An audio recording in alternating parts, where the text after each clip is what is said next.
The Cowboys got beef all of a sudden, and I thought, what better way to bring it than here? And for anyone that hasn't seen, this all comes back to some shade talking that's going on between Lawrence, who signs with the Seahawks, and Parsons, who's obviously still with the Cowboys.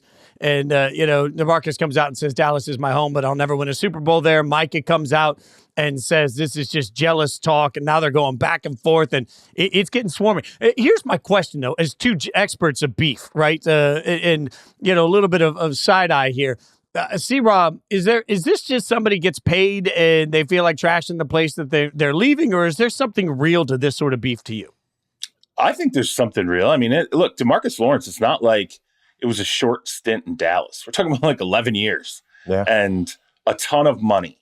And at times, definitely having affection for ownership between DeMarcus Lawrence and the Jones family. And, but there were definitely better times, I think, between Lawrence and ownership and the surrounding roster. Remember, Lawrence missed most of last season with foot injury.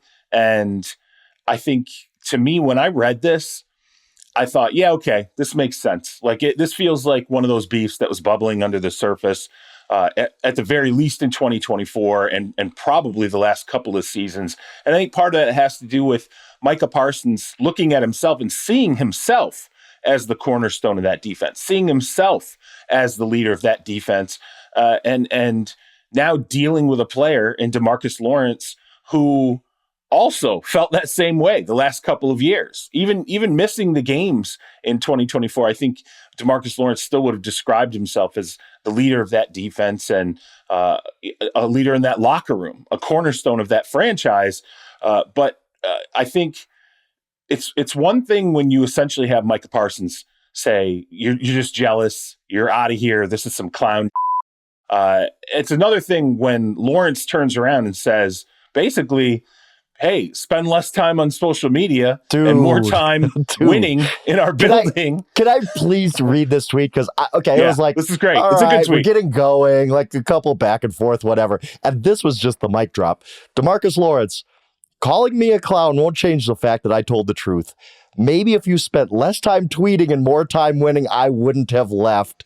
Devil emoji. That is okay. Oh my goodness. You just literally threw the Molotov cocktail and just left the place. Like that was, oh my God.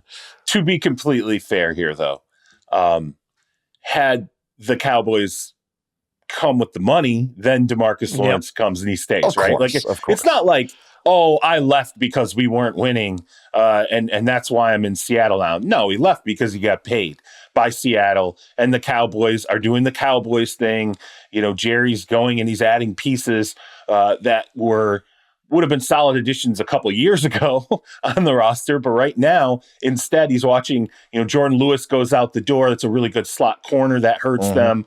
Lawrence, I think from the locker room standpoint, going out the door hurts them. You could argue, though, that the production had been dipping the last couple of years. It's been a long time since he's been a double-digit sack guy in this league. Doesn't mean he's not still a good defensive player, but not really top-end dominant type of defensive player that he was in the prime of his career. But for Lawrence to bring up social media, which Micah Parsons has a podcast that has a very solid following. He says things on that podcast that make news, and clearly that's an agitation. There's no doubt in my mind. I was going to ask you, is that real or is that just guy like throwing out something? It's got to be. Because if he's agitated by it, guys who are still in the locker room are probably agitated by it. He did a podcast where he listed the top 10 quarterbacks in the NFL and he didn't list his own. Right? Like that's going to make news, There was even if he doesn't think, even if you don't think Tack is a top 10 quarterback, you still put him in that list somewhere if you're worried at all about the locker room. I think some of this is generational divide, right? And I think you do see it in the NFL now where you have players who it's not like they didn't come into the league with social media in existence. They did, but they also came in the league at a time. If you're in your early to mid 30s in the NFL right now, you entered the league at a time when teams frowned upon social media and said like, hey, look, when you're in the building, be in the building. That's off-season stuff. Like if you're going to be online, you're going to be doing stuff on social platforms. That's for March. That's for February. That's for the early summer. But when the season's going on, you're in our building. So none of this other bullshit. And that's different now. You have players who do podcasts. By the way, this is a Shedeur Sanders thing too. We're going to deal with this with Shedeur Sanders for a while. But yes, go ahead. Absolutely. But yeah, this is so I think there's some generational divide where you have younger players who are like, yeah, we do stuff in season now. We all do. We all have the opportunity. We can all build these brands on Tuesdays when we're supposed to be off during the course of the week. So I think there's some of that, but also at the same time, I truly believe, as Fitz, said, sometimes he comes out, Micah Parsons, on his podcast, and he says things that are that play in Dallas and become storylines in Dallas. And I would say that I don't think DeMarcus Lawrence is the only person who thinks that. And I would also say DeMarcus Lawrence probably isn't the only person inside the Dallas franchise that looks at Micah Parsons and thinks, okay, you fashion yourself as the guy, the leader, the cornerstone. You're the heartbeat of this defense. Maybe you want to be that, but you ain't that yet. Like you have to show up in the playoffs and have big games and be someone who helps to be a reason why we're winning games in the postseason in order to look at yourself and say, well, I'm that dude. I would say this is a simmering beef that's been going on inside that franchise for a couple of years, and it has not helped that the Cowboys clearly right now, from a money standpoint, are positioning themselves to try to sign Micah Parsons to that, $40 million plus per season deal and retain him. And the cost of that is losing a Jordan Lewis, which I think actually is an equal or bigger part of this offseason than losing a DeMarcus Lawrence, because Jordan Lewis was a very, very good slot corner that will hurt them quite a bit. Okay, DeMarcus Lawrence is a heck of a player, but like you said, you're getting to the age where the production's declining. Jordan Lewis is in his prime. See, and to me, this whole beef, who cares what a guy from the Seahawks now and a guy from the Cowboys think about each other? It's fun, whatever. My only question, going forward, is not just Tank Lawrence versus Micah Parsons. Is Tank Lawrence saying what other Cowboys in the locker room can't say? Because Micah Parsons is the big name there and all that kind of stuff. And does Micah Parsons have to take a look in the mirror and say, maybe it's right? I don't know. That's a fascinating part to me. Not that basically an ex-employee is ripping his former bosses and former coworker, but what is the thought process in the Cowboys locker room about Micah Parsons right now? And was it Tank Lawrence just taking a shot at somebody for whatever reason? Or was he saying what everybody else can't say? It was still in that locker room. And I think this, guys, is why, look, I was watching ESPN this morning, and the conversation they were having with Chris Candy is, would any of this be a reason that you would consider trading Parsons? And I understand the greatness of the player far outweighs any of the drama. We all know that. I mean, this is the NFL. You can kill somebody and stay on the field if you're good enough at what you do. We know how the NFL works. At some point, is this a sign of a greater issue with Parsons that somebody should be concerned about? Or do the Cowboys not give a damn about any of this and simply reward a player that is absolutely epic on the field? Well, I mean, look, you're going to be paying him, again, the threshold now for some, non-quarterback contracts.